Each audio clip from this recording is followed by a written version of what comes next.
ইসরায়েলের সামরিক বাহিনীতে যোগদান বাধ্যতামূলক করার পর থেকেই বিক্ষোভ করছে অর্থোডক্স ইহুদিরা। সুপ্রিম কোর্টের এই রায়ের নিন্দায় ইসরায়েল জুড়ে বিক্ষোভে নেমেছে অর্থোডক্স ইহুদি তরুণরা। তেল আবিবে বিক্ষোভরত অর্থোডক্স ইহুদিদের সঙ্গে পুলিশের ব্যাপক সংঘর্ষ হয়েছে।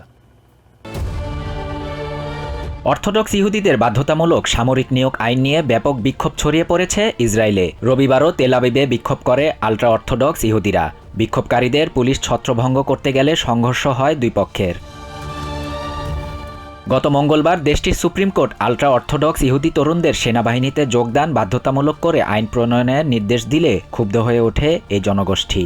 বিদ্যমান আইনে দেশটির সব নাগরিকের সামরিক বাহিনীতে যোগদানে বাধ্যবাধকতা থাকলেও ধর্মচর্চায় নিয়োজিত হারেদি যুবকরা ছাড় পায়। তবে সুপ্রিম কোর্টের নির্দেশ মেনে নতুন আইনে তারা আর সেই ছাড় পাবে না।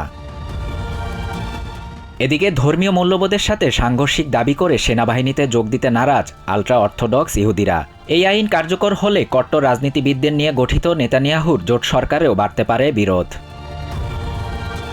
হামাসের সঙ্গে যুদ্ধ শুরু হওয়ার পর থেকে গাজা ও লেবানন ইসরায়েল সীমান্তে বিপুল সংখ্যক সেনা মোতায়েন করেছে তেল আবিব। তাদের আরও সেনা প্রয়োজন।